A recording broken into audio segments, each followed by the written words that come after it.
Half factor, वो colligative property के बीच में आता है, इसलिए डिस्कस कर रहे हैं। वन हाफ फैक्टर का सिंबल क्या होता है? आई। सिंबल क्या है? आई। ठीक है ना? देखो होता क्या है, अब तक मैं जितने भी क्वेश्चन कराए होंगे ना, उसमें जो हमारे पास सॉल्यूट होते हैं वो डिसोसिएट नहीं होते हैं। ठीक है ना? तो डिसोसिएट नहीं होने वाले सॉलिड कौन से हैं? Non dissociative. जैसे देखो आपने क्या पढ़ा है हमने? शुगर, ग्लूकोज, यूरिया, ये सब हमारे पास क्या है? कभी भी डिसोसिएट नहीं होते हैं। ठीक है ना? ध्यान रहेगा ना? कभी यूरिया में कोई डिसोसिएशन नहीं होगा, ग्लूकोज में कोई डिसोसिएशन नहीं होगा, लेकिन हमारे पास कुछ ऐसे भी सॉल्यूट हैं जो हमारे पास एसोसिएट होते हैं, डिसोसिएट होते हैं। तो एसोसिएट कौन सा होता है? जो आयनिक कंपाउंड, देखिए NaCl, MgCl2, ये सब डिसोसिएट होते हैं। डिसोसिएट होने का मतलब क्या होना? टूट जाना। NaCl कैसे डिसोसिएट होगा? Na+ और Cl- आगे में लिख दूंगा, ठीक है ना? जहां लिखना छोड़ो, Na+ और Cl-। MgCl2 कैसे डिसोसिएट होगा? Mg+2 और 2Cl-। कुछ कंपाउंड एसोसिएट भी होते हैं, तो सबसे बढ़िया एसोसिएट कौन सा होता है जो आपको ध्यान रखना है, ऑर्गेनिक में भी काम आएगा? Benzoic acid. एसोसिएट होना मतलब, या एसिटिक एसिड, चलो बेंजोइक एसिड में कर दे रहा हूं। हाँ, मान लो कि बेंजीन है, कैसे लिखते हो आप? बेंजीन, C+O, और क्या लिखते हो? OH। एक और बेंजीन से जोड़ दो आप,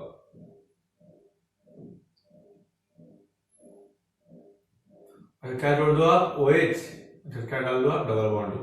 तो दो मॉलिक्यूल बेंजोइक एसिड के मिल के एक मॉलिक्यूल बना लेते हैं,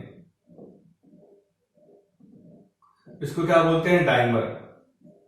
दो मॉलिक्यूल बेंजोइक एसिड ये मिलके क्या बनाते हैं? एक मोल ऑफ बेंजोइक एसिड। देखिए, तो आपको क्या ध्यान रखना है वांट ऑफ फैक्टर पढ़ने के लिए, कि कुछ सॉल्यूट हमारे पास डिसोसिएट नहीं होते हैं, क्योंकि उनके पास डिसोसिएट होने के लिए आयंस नहीं अलग होते। कुछ डिसोसिएट होते हैं, तो डिसोसिएट कौन से होते हैं? Ionic compound. कोई भी आयनिक कंपाउंड हमेशा क्या होता है? डिसोसिएट। और कुछ कंपाउंड हमारे पास एसोसिएट होते हैं, जैसे बेंजोइक एसिड, एसिटिक एसिड। ठीक है ना? तो देखो अब होता क्या है डिसोसिएट होने से और डिसोसिएट नहीं होने से। जैसे मान लो आपको एक सॉल्यूशन बनाना है, आप उसमें डाल दिए यूरिया, कुछ डिसोसिएट नहीं हुआ, वो जैसा पढ़ाते आ रहे थे वैसा ही पढ़ते हैं। लेकिन यूरिया की जगह आपने डाल दिया NaCl। NaCl क्या होता है? जैसे ही पानी में डालोगे सोडियम आयन अलग हो जाएंगे, क्लोरीन आयन अलग हो जाएंगे। तो उनके आयन जब डिसोसिएट होते हैं ना, तो उनकी कोलिगेटिव प्रॉपर्टी, जैसे वेपर प्रेशर अलग तरीके से बिहेव करने लगता है। जैसा पहले आप वेपर प्रेशर निकाल रहे थे ना, वैसा नहीं होता है। वेपर प्रेशर डिक्रीज होगा, ये तय है। वेपर प्रेशर हमारा क्या होगा? डिक्रीज तो होगा, बट वो अलग, उसका रिजल्ट अलग आता है। डिसोसिएट होने पे ना हमारा जो कोलिगेटिव प्रॉपर्टी है, जो आपने पहले पढ़ा कि decrease in vapour pressure, relative lowering in vapour pressure, उसकी वैल्यू चेंज हो जाती है। ठीक है ना? कोई दिक्कत समझने में? तो अब यहाँ पे अब कैसे वैल्यू चेंज होती है, वो क्या क्या चीजें होती है, वो समझने के लिए हम क्या पढ़ते हैं? Want of factor. Want of factor. अब देखो, अब आई की जो वैल्यू होती है, अब हम आई के बारे में बात करते हैं। ठीक है ना? तो आई का जो वैल्यू होता है हमारा, वो एक मिनट, एक फॉर्मूला है, आप देख, ये फॉर्मूला ज्यादा यूज नहीं है, अब फिर भी कभी कभी आपको एक दो क्वेश्चन मिल जाता है। Theoretical mass upon experimental molar mass, एक फॉर्मूला याद रखना, सिर्फ यही एक फॉर्मूला यूज करूंगा, कोई जरूरत ही नहीं है, ये फॉर्मूला मैं यूज भी नहीं करूंगा। एक क्वेश्चन है आपके एनसीईआरटी में लिख दे रहा हूं। आई की वैल्यू क्या होती है? Theoretical mass upon experimental molar mass. ये पहला वाला पार्ट है, आई वाला। ठीक है ना? हम बात करते हैं वैल्यू ऑफ आई। हम किसकी बात करते हैं? वैल्यू ऑफ आई। ठीक है ना? तो आई का वैल्यू, अब कौन कौन से केस हो सकते हैं? पहला, नॉन डिसोसिएट, ये अगर ये डिसोसिएट नहीं करता हो तो मतलब आयन एक ही रह जाएंगे, तो आई की वैल्यू हमेशा क्या होगी? Equal to 1। अगर ये हमारा कंपाउंड डिसोसिएट करता हो,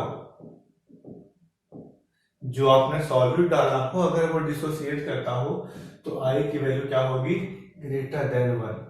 और अगर हमारा एसोसिएट होता हो तो आई की वैल्यू क्या होती है, लेस देन 1। ठीक है ना। तो अगर हमने क्या देखा कि वॉन्ट हैव फैक्टर की वैल्यू क्या होती है, अगर डिसोसिएट हुआ तो आई की वैल्यू ग्रेटर देन 1, और अगर एसोसिएट हुआ तो आई की वैल्यू हमारी क्या होती है, लेस देन 1। और अगर कुछ नहीं हुआ तो आई की वैल्यू हमेशा क्या रहेगी, इक्वल टू 1। अब देखो आई निकालने का एक फॉर्मूला है, आई निकालने का एक फॉर्मूला है, क्या होता है 1 plus n minus 1 into alpha. I निकालने का फॉर्मूला क्या है, जो पूरे के पूरे क्वेश्चन में यूज होगा। अच्छे क्वेश्चन बनने के लिए ना ये फॉर्मूला बहुत यूज होता है, ट्रिपल स्टार मार्क। आई की वैल्यू क्या होती है, 1 प्लस n माइनस अल्फा। 1 तो पता ही है आपको। अल्फा क्या होता है, डिग्री ऑफ डिसोसिएशन। अल्फा क्या होता है, डिग्री ऑफ डिसोसिएशन। n क्या होता है, ध्यान रखना अच्छे से मैं लिख रहा हूं कि बुक में आपको एक और फॉर्मूला मिलेगा, I equal to 1 plus 1 minus n minus 1 into alpha. वो मत याद करना है, एक फॉर्मूला याद करो। इसका डेरिवेशन भी है जो कि हम कहां पर पढ़ते हैं, chemical equilibrium. n equal to क्या होता है, नंबर ऑफ डिसोसिएटेड आयन पर मोल सॉल्यूट। ये तो लिख रहा हूं, नंबर ऑफ डिसोसिएटेड आयन पर मोल सॉल्यूट। एक मोल सॉल्यूट से जितना हमारा आयन डिसोसिएट होके मिलेगा वही क्या होगा हमारा, आप क्या बोलोगे, degree of dissociation, sorry I, want have factor. कैसे बताया वॉन्ट हैव फैक्टर, आई की value 1 plus n minus alpha. Alpha क्या है, डिग्री ऑफ डिसोसिएशन। n क्या है हमारा, एक मोल रिएक्टेंट से जितना मोल हमारा बनेगा प्रोडक्ट का, जितना मोल बनेगा आयंस का, वही क्या हो जाएगा, n। अब मैं ढेर सारे एग्जांपल कराता हूं, एग्जांपल से मस्त मक्खन हो जाएगा, ठीक है ना, क्लियर हो जाएगा पूरा का पूरा। देखिए पहले तो देखो, अगर आप देखते हो डिसोसिएशन, क्या देखते हो, डिसोसिएशन। पहला बोला गया है कि NaCl को आप मान लो 100% डिसोसिएट। NaCl को क्या मान लिए हमने, 100% डिसोसिएट। तो NaCl से कितने, एक NaCl से कितने आयन बन जाएंगे, Na प्लस Cl माइनस, कितने, 2 आयन। तो n की वैल्यू कितनी, 2। तो I की वैल्यू क्या हो जाएगी, 1 plus n minus 1 into alpha. ठीक है ना, कोई दिक्कत। n की वैल्यू कितनी, 2। NaCl जो है 2 आयन देगा ना टूट करके, एक Na प्लस दूसरा Cl माइनस। तो क्या होगा, 1 प्लस 2 माइनस 1। अब अल्फा कितना है, 100% डिसोसिएट हुआ है, तो अल्फा की 100 बाई 100 कितना, 1 ना, तो कितना हो जाएगा, 1 plus 2 minus 1 2। Second example, MgCl2, ये बोला गया है 80% डिसोसिएट कर लो। MgCl2 लिखा जाएगा कि जो कंपाउंड है, सॉल्यूट है, एक सॉल्यूशन है, उसमें MgCl2 80% डिसोसिएट हुआ। तो MgCl2 पर आयन निकाल लो, कैसे निकालेंगे, Mg प्लस 2 Cl माइनस, कितने आयन हो गए, 1 प्लस 2 3 आयन। तो n की वैल्यू कितनी, 3। अल्फा की वैल्यू 80% मतलब कितना, 80 बाई 100 कितना, 0.8। ठीक है ना। तो आई की वैल्यू निकाल लो, 1 plus n minus 1 into alpha. n की वैल्यू कितनी, 3 ना, तो 3 माइनस 1 कितना, 2 इंटू 0.8। तो 1 प्लस 1.6 कितना हो जाएगा, 2.6। आई की वैल्यू कितनी, 2.6। कोई दिक्कत समझने में। अब देखो, अब तो मैं लंबा लंबा लिख रहा हूं, आपको तो ऐसे ओरली बन जाना चाहिए, है कि नहीं, आपको हमेशा ओरली बना लोगे ना। हमें पता है कि MgCl2 टूट करके कितने आयन बना दिए, 3। एक बार में वैल्यू पुट कर लिया, आंसर एक लाइन में बन जाएगा। इतना तो आपको समझाने के लिए लिखा जा रहा है। एक और जो कंपाउंड है वो अच्छे से समझना, एग्जाम में बहुत डिस्टर्ब करते हैं। K4FeCN6 इसमें बोला गया अल्फा 50% है। अल्फा कितना है? 50% है। हम समझो आप चीजों को। K4FeCN6 का मतलब अब बताओ। देखो ये वाला कंपाउंड आपने पढ़ा नहीं है, ये 12th वाला चैप्टर है, कोऑर्डिनेशन कंपाउंड, वहां पे पढ़ना है। कहां पे पढ़ना है? Coordination compound. तो अभी थोड़ा सा मैं 5-10 सेकंड में बता दे रहा हूं कि जब बाहर वाला आयन होता है वो हमेशा डिसोसिएट होगा। पोटेशियम में कितने आयन हैं? 4, तो डिसोसिएट होगा। तो कैसे डिसोसिएट होता है वो आप हल्का सा ध्यान रख लो, हो सके 1-2 क्वेश्चन मिल जाए इस चैप्टर का। इसके ना एक अच्छा एप्लीकेटिव क्वेश्चन मैं करा दूंगा कोऑर्डिनेशन कंपाउंड में, अभी बस ये सीख लो। ये कैसे डिसोसिएट होगा? ये 4 बाहर निकल जाएंगे तो क्या मिल जाएगा? 4K प्लस आयन, और एक आयन क्या मिल जाएगा हमारा? ये प्लस चार्ज वाला है, FeCN6। इस पे चार्ज कितना होगा? -4। तो टोटल कितने? 4 आयन पोटेशियम के, एक आयन है, इनकी वैल्यू कितनी? 5। तो जो बाहर में हमारा 4 आयन, अंदर में 1 आयन, इनकी वैल्यू कितनी? 5। तो आई की वैल्यू क्या हो जाएगी? 1 + n-1 इंटू अल्फा। 1 + 5 - 1, अल्फा की वैल्यू 50%, मतलब 50/100, 0.5। तो क्या होगा? 1 + 4 इंटू 0.5, 1 + 2 कितना? 3। कोई दिक्कत समझने में? ये केस कैसा है? डिसोसिएशन वाला। ये केस कैसा है? डिसोसिएशन वाला। हम नेक्स्ट केस करते हैं एसोसिएशन वाला।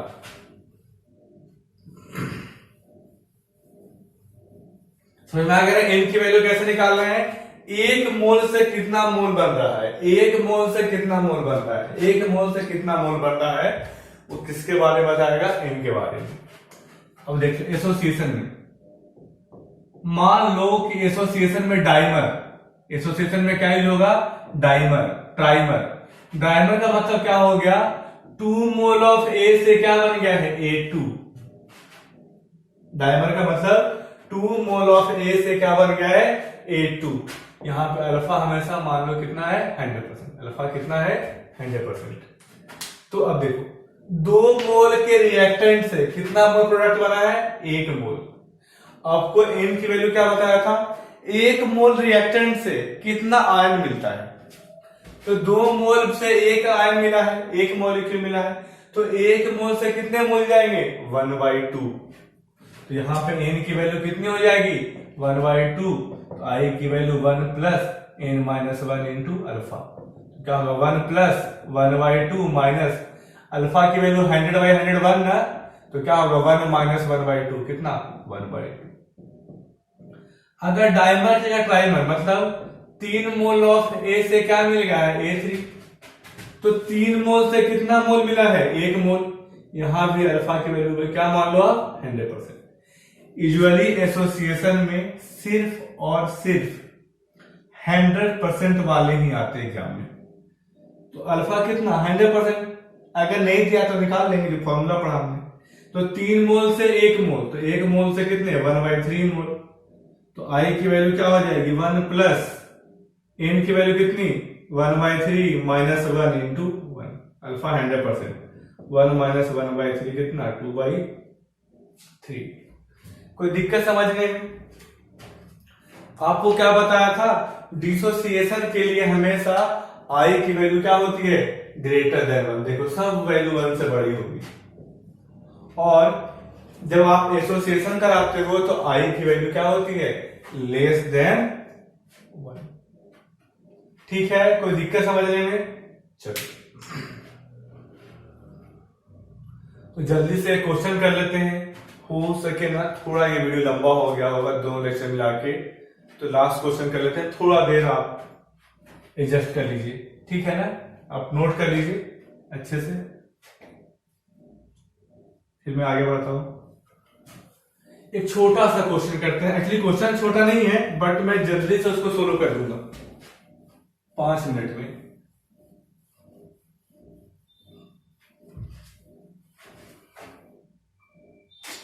डाटा क्या है?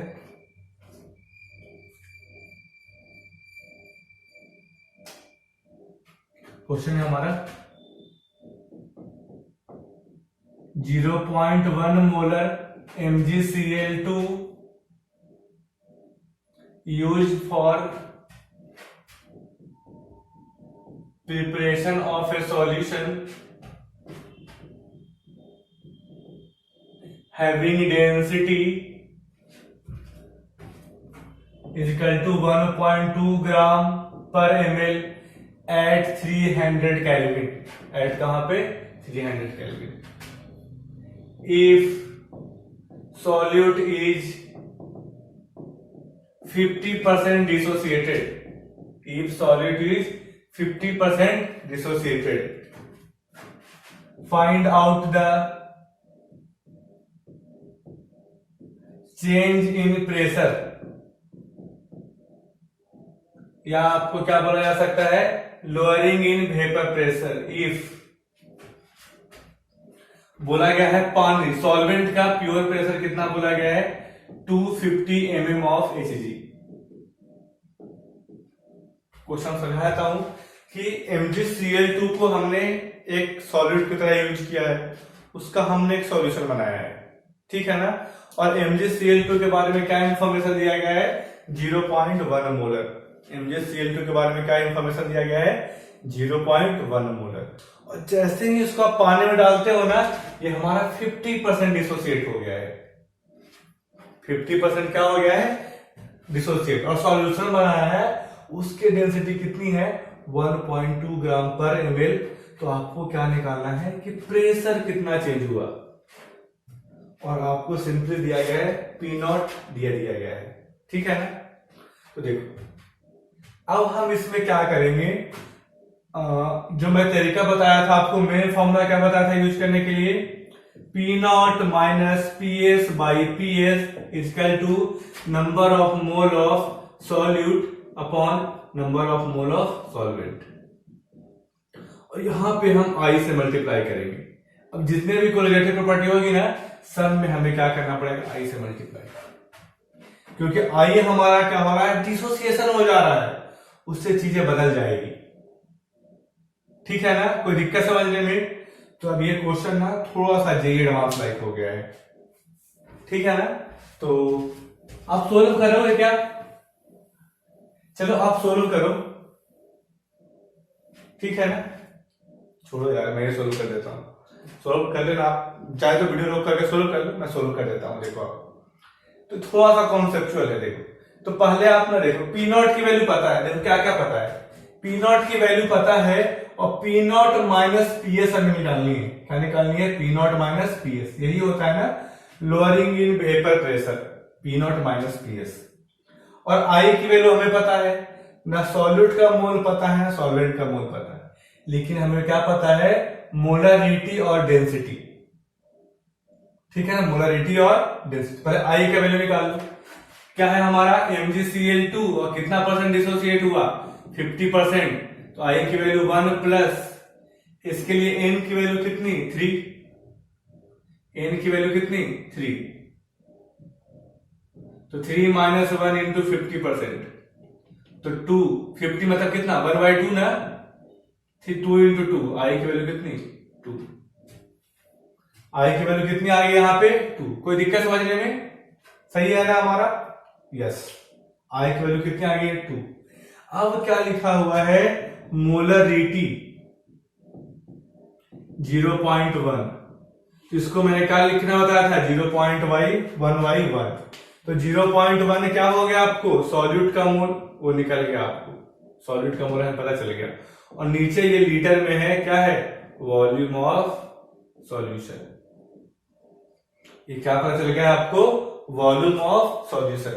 तो ऊपर में हमें सॉल्यूट का मोल निकल गया, नीचे में हमें क्या चाहिए सॉल्वेंट का मोल. नीचे में क्या चाहिए सॉल्वेंट का मोल. तो सॉल्वेंट के मोल के लिए क्या करेंगे बताओ, सिंपल. सॉल्वेंट के लिए मोल के लिए क्या करेंगे, सॉल्यूशन का मास निकालेंगे माइनस सॉल्यूट का मास कर देंगे, वहां से आंसर आ जाएगा. देखिए सब्जेक्टिव क्वेश्चन है, इसके लंबे लंबे आंसर होते हैं, ठीक है ना. तो पहले आप क्या करो सॉल्यूशन का निकाल लो मास. तो डेंसिटी इक्वल टू क्या होगा मास बाई वॉल्यूम. तो वॉल्यूम इक्वल टू क्या होगा मास बाई डेंसिटी. तो मास इक्वल टू क्या होगा, वॉल्यूम इनटू डेंसिटी। वॉल्यूम कितना, 1 लीटर ना, मतलब 1000 ml, 1000 ml, और डेंसिटी कितना 1.2 ग्राम पर ml, तो कितना हो गया 1200 ग्राम। ये मास किसका, सॉल्यूशन का। ये मास किसका, सॉल्यूशन का। और सॉल्यूट का मास कितना होगा, सॉल्यूट हमारे पास कितना मोल है 0.1, तो 0.1 और MgCl2 का मोलर मास निकालना पड़ेगा। MgCl2 का मोलर मास कितना हो जाएगा, मैग्नीशियम का कितना मोलर मास 24 ना, और क्लोरीन का 35.5 इंटू 2 95, तो 0.1 इंटू 95 कितना हो गया 9.5 ग्राम। ये सॉलिड हो गया, सॉल्यूशन हो गया। तो सॉल्वेंट का मास निकाल लो, कितना होगा 1200 इंटू 9.5, तो कितना आ जाएगा ऑलमोस्ट 119 ग्राम, 1190 ग्राम। 9.5 में 10 पकड़ लिया है। देखो ऐसे क्वेश्चन बहुत ही लेंदी होते, बट एग्जाम में जो आपको क्वेश्चन आएगा एडवांस में, उसमें डाटा आसान दिया जाएगा। तो ये हमारा कितना, सॉल्वेंट का हमने क्या निकाल लिया है मास, तो सॉल्वेंट का मोल निकाल लो, ठीक है ना। मोल ऑफ सॉल्वेंट कितना आएगा 1190 अपॉन 18 मोल, कितना आ जाएगा value 1890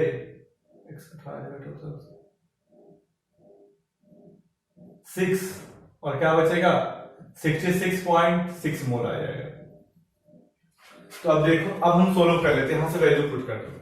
P0 minus PS, P0 की वैल्यू कितनी 250 माइनस PS अपॉन कितना होगा PS, ठीक है ना। 250 माइनस PS अपॉन PS की वैल्यू कितने इक्वल हो जाएगी I, ये फॉर्मूला मैं यूज कर रहा हूं। I की वैल्यू कितनी 2 इंटू 0.1 मोल अपॉन 66.6, तो कितना मोल आ गया यहां पे 33.3। अब देखिए आप, इसको मैं यहां पे लिख दे रहा हूं 250 upon PS minus PS by PS 1, लिख सकते हैं ना। तो क्या होगा 0.1 बाई 33.3, इसको इधर से इधर लेके चले जाओ, तो क्या मिल जाएगा आपको 250 बाई PS की वैल्यू कितनी आ जाएगी 33.4 अपॉन 33.3, तो प्रेशर ऑफ सॉल्यूशन की वैल्यू क्या हो जाएगी 250 इंटू 33.3 अपॉन 33.4। ये वैल्यू आपको हल्का सा कम मिल जाएगा, जहां तक मुझे याद है ये आता है वैल्यू 249.6 mm ऑफ एसिडी, इसी के आसपास आएगा। तो देखो ना, ये वाले पे से जस्ट बड़े थोड़ी सी कम हो जाएगी। तो चेंज इन प्रेशर क्या हो जाएगा डेल्टा P ना, या लोअरिंग इन वेपर प्रेशर क्या होगा LVP, P0 minus PS 250 minus 249.6, ये क्या आएगा 0.4 mm ऑफ एसिडी आंसर। यही इतना ही प्रेशर कम होगा, कितना कम होगा 0.4 mm of ACD. I know ये लंबा क्वेश्चन है, कुछ नहीं कर सकते एग्जाम में, बस ये आप एक्सपेक्ट करो कि वो थोड़ा इजी कैलकुलेशन, ठीक है ना। नहीं तो बस आप कॉन्सेप्ट पे ध्यान दो, कॉन्सेप्ट पे, ठीक है ना। कॉन्सेप्ट हमारा क्या बोलता है, कॉन्सेप्ट हमारा क्या बोलता है, समझो आप कि हमें दिया गया था मोलरिटी और हमें दिया गया था डेंसिटी, और हमें क्या चाहिए मोल फ्रैक्शन, सॉरी हमें क्या चाहिए प्रेशर का change, lowering in vapour pressure चाहिए, लोअरिंग इन वेपर प्रेशर। मतलब तो कैसे निकालेंगे सॉल्यूशन, जो पहले हमारा प्रेशर है सॉल्यूशन का, सॉरी जो पहले हम लोअरिंग इन वेपर प्रेशर क्या होता, पहले जो सॉल्वेंट का प्रेशर था सॉल्यूट मिलाने से प्रेशर क्या हो जाएगा कम हो जाएगा, क्योंकि MgCl2 क्या होता है नॉन वोलेटाइल, तो प्रेशर कम हो जाएगा। तो कितना प्रेशर कम होगा वो निकालना है। तो इसके लिए हमने क्या किया, जो अभी हमने वाटर फैक्टर पढ़ा था वहां से जो फॉर्मूला आता है ये आता है, ध्यान रखना हमेशा। उसमें आई जो भी हम पढ़ेंगे ना कोलिगेटिव प्रॉपर्टी, उसमें आई से मल्टीप्लाई कर देंगे तो हमारा डिसोसिएटेड कंपाउंड के लिए बन जाएगा। अब देखिए अब हमें ना सॉलिड का मोल पता था ना सॉल्वेंट का मोल पता था। तो अगेन आपको बताया था बच्चे, कन्वर्जन इस पूरे में ना, एक देखो ये क्वेश्चन इंपॉर्टेंट क्यों है, इसमें आपको कन्वर्जन का तगड़ा नॉलेज होता है, तगड़ा मतलब अच्छी वाली क्वालिटी वाली नॉलेज, जो आपको मैंने प्रैक्टिस कराई है कि कन्वर्जन कैसे करते हैं। कन्वर्जन करने के बाद हमने आपको सिखाया कि सॉलिड का मोल से सॉल्वेंट का मोल कैसे निकालेंगे। तो सॉलिड मास निकाला, ऐसा क्वेश्चन पहले ही हो चुका है। फिर हमने मोल ऑफ सॉल्वेंट निकाल लिया, आगे हमने सोल्व कर लिया, ठीक है ना। तो देखिए ऑलमोस्ट हमने ही लिया है। तो बस आज इतना ही बच्चे, हो सके थोड़ा वीडियो लंबा हो गया हो, कोई दिक्कत नहीं, कभी कभी ज्यादा ही पढ़ लो। इस क्वेश्चन को फिर से एक बार सोचना, ठीक है ना। और कुछ भी दिक्कत हो ना तो बस कॉल कर लो, ठीक है ना। स्टार्टिंग में थोड़ा मोटिवेशन भी हो गया, चलो कोई नहीं, होता रहता है। अब पढ़ना आपका काम है, पढ़ते रहिए, और बाकी हमको छोटी कुछ भी दिक्कत हो पूछ लीजिए।